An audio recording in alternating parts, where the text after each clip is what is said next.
That's a fact. As we roll along here on this Tuesday, let's get into a little lax, shall we?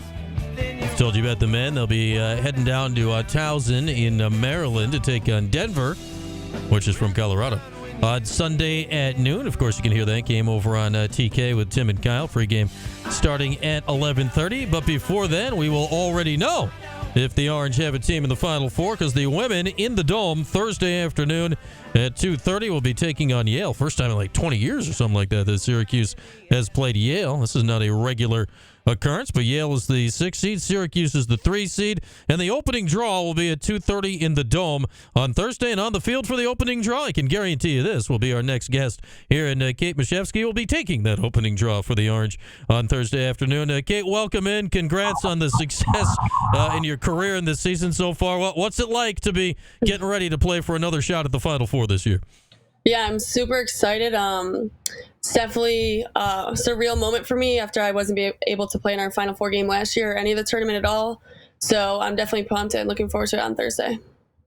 Yeah, I want to ask you that because, you know, you had the injury last year. I mean, you're having a great season. It cut it short midway through. You know, COVID knocks out the season back in 2020.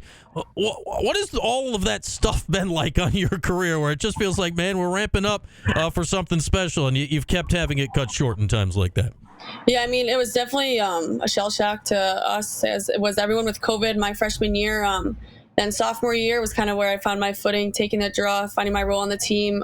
Went to the championship game and lost, unfortunately. And then junior year was our first year under Coach Kayla Trainer, and she's been a key role in my success this far. The past 3 years, she's definitely helped me out a ton. And then, yeah, last year getting hurt definitely was not the plan, but looking forward to bounce back this tournament. All right, you mentioned Kayla. In her senior year, she took over taking all the draws that year. And I believe it was she set the Syracuse single-season record that year. So what kind of, like, actual, you know, specific draw knowledge can she give you on top of, you know, all the other head coach stuff she does?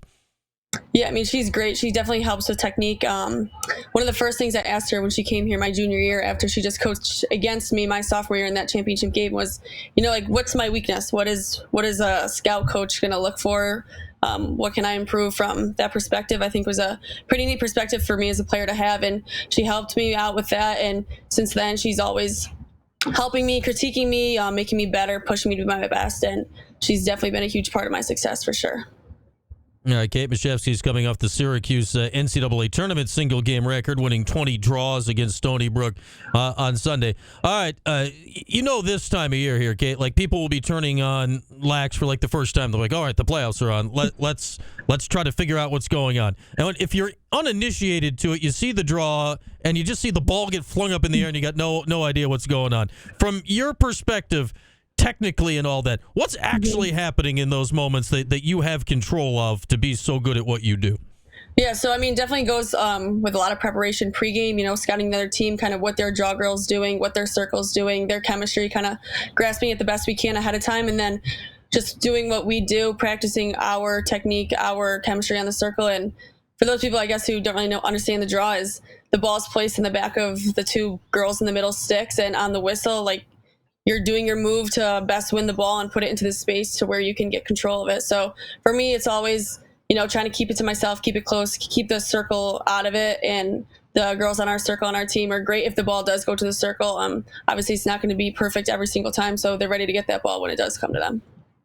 I'd imagine as well, Kate, being 5'10's got to help in situations like that when you get the ball high up in the air. Yeah. So I mean, when I was younger, I was always way taller than everyone, so I kind of just was placed in that role to take the draw on all my teams, and then through high school kind of figured it out, and then in college kind of found my niche in it. So. And a great niche you have is you're the all-time leader in draw controls in the history of Syracuse, and getting ready to go in a quarterfinal game here this Thursday against Yale in the Dome at 2:30. You know, obviously draws are important all year long. You know, you can't score if you don't have possession. We all know the importance of the position.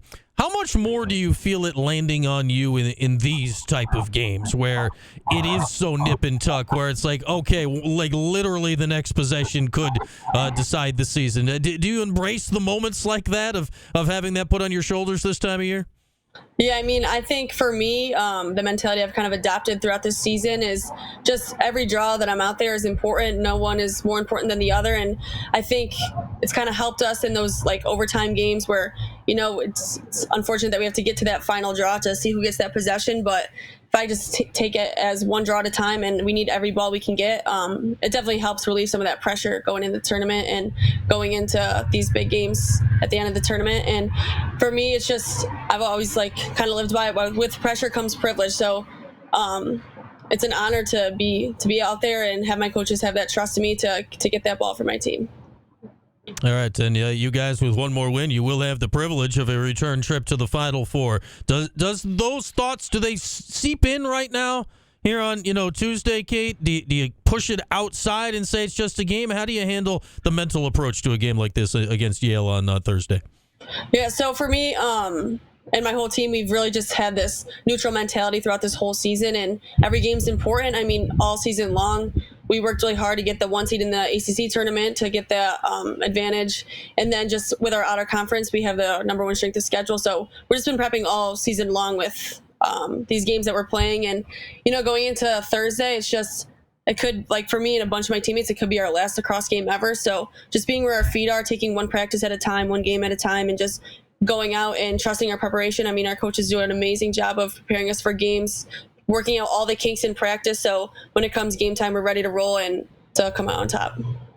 This will be the last game you play in the Dome, no matter how it shakes out on Thursday. Has that part of it sunk in yet, that this will be the last game you get to play here in Syracuse? Yeah, I mean, before the selection show and everything and our seedings came out, I mean, we weren't guaranteed another Dome game. We weren't guaranteed to host. So I think we kind of, at the end of our regular season, when we had our last Dome game, we really took it in and realized that this could be the last, and we worked hard and we got to host again, and we get to host in the Dome. So I think that's something that we're all super pumped for, super excited for. It's definitely special for all of us seniors and fifth years who this is our last game here at Syracuse. So it's definitely going to be awesome. Hopefully we get a great crowd out on Thursday, and yeah, I'm super excited for it.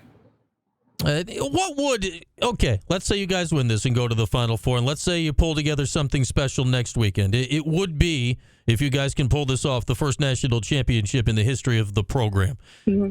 Do you guys embrace the idea of that? I mean, this team has been so close, right, over the years. Like, it wouldn't be a shock for Syracuse lacrosse to win it, but man, it feels like it would hit a lot of people over the years, right, if you guys can pull this off. Yeah, I mean, definitely. I think if you ask anyone on my team and you say, why did you come to Syracuse? They'll all give you the same answer, and this is to win the first ever national championship for Syracuse. And all the girls I've played with in past years, that we've all had the same goal of winning this first national championship. So for us to be, it's in sight now at the end of the season, Elite Eight game on Thursday. We're definitely all super excited. We're definitely all have the same common goal in the back of our mind, but just really being present, being where our feet are, embracing the time we have together every day we get is another opportunity. And, there's only 8 teams playing still right now. So us being one of the 8, we're super grateful, and we're definitely not taking any time for granted. If you allow me to look ahead just a little bit, Kate, one of the other 8 is BC. They loom out there. They always seem to. Have you allowed a glance ahead that your paths may cross next weekend? I mean, yeah, they're on the same side of our bracket, so if and when we do get to that point, we could play them in the semifinals. However, I just think right now it's just one game at a time. I mean, we have to get there first, winning on Thursday, so I think that's where all of our team's focus is right now. Okay, Mashewske with us. All right, I need to know this. When you guys are out and about, or you're at a road game, or you're going in and out of the Dome or whatever, and you're doing it somewhere in proximity of your head coach, how popular is Kayla Trainer in the women's lacrosse world? It feels like she gets just swarmed by little girls wherever she goes. Yeah, I mean, she's very popular. I mean, she's one of the best to ever play the game, to come out of Syracuse, and for us to be coached by her, she's a great role model for us, let alone all the girls in Syracuse and all the little Lexers out there looking up to her. And I just feel very fortunate to be coached by her and to be surrounded by her. And I just think she's just such a great female role model for our team, and just seeing how much she cares about the Syracuse community. And after games, she's always telling us, all these kids came out on a school night, or it's a late game, like, make sure you go show the fans love. And it's something that's definitely important to her, and to be able to be coached underneath her and by her is just something so special. And we definitely see it in places she gets asked for signatures too. It also feels like she's like single-handedly revitalized the snapback industry in women's lacrosse. Can you properly explain her hat collection and what she's bringing on a day in, day out? Yeah, I mean, we go in there for meetings sometimes in the coach's office, and they have all these papers on the table of all these different hat combinations with different patches and different styles, and she's definitely got style still, so I'll give her that. And yeah, the hats they're awesome. Okay, yeah, there we go. All right, I need to know this. You got Yale here on Thursday. Like we saw you play Stony Brook. Like that was no shock to how a game like that would go. You might have BC next weekend or Northwestern next weekend. We've seen those games a million times over the years. I don't think Syracuse has played Yale literally in 20 years. How different is this, where it is a complete blank slate for this big game on Thursday? Yeah, so in my 5 years being here, we've never played them ever in any fall ball games either. So it's definitely fun. It's fun to get an opponent who you've not seen before, who you've never played against. You know, it's fun to prepare for them, not having any recent or past history. So yeah, I'm definitely looking forward to that. And yeah, it's fun. All right, so what have you learned here in your couple days of prep? What is this Yale team you guys are getting ready to play on Thursday? Yeah, I think we're preparing for a really good Yale team. I mean, they were undefeated in their conference and won their conference. So it's definitely something that we're really having to prepare for because, you know, that we don't have a lot of overlap on teams that we have played. They just beat Hopkins. We played Hopkins in fall ball. So I think Yale does a good job of aligning our fall ball games with potential teams that we could see in the tournament, just to have some experience against these out of conference teams and teams that we won't see in the regular season. So. All right, it will be fascinating to watch you guys take on Yale coming up on Thursday. Again, that opening draw where Kate will be heavily involved in that and all the draws the rest of the way. 2:30 in the Dome on Thursday. Get on out there and take it all in. All right, Kate, thanks so much for joining us for a few. Best of luck going forward, and hopefully we see you guys playing on Memorial Day weekend. All right? Thank you for having me.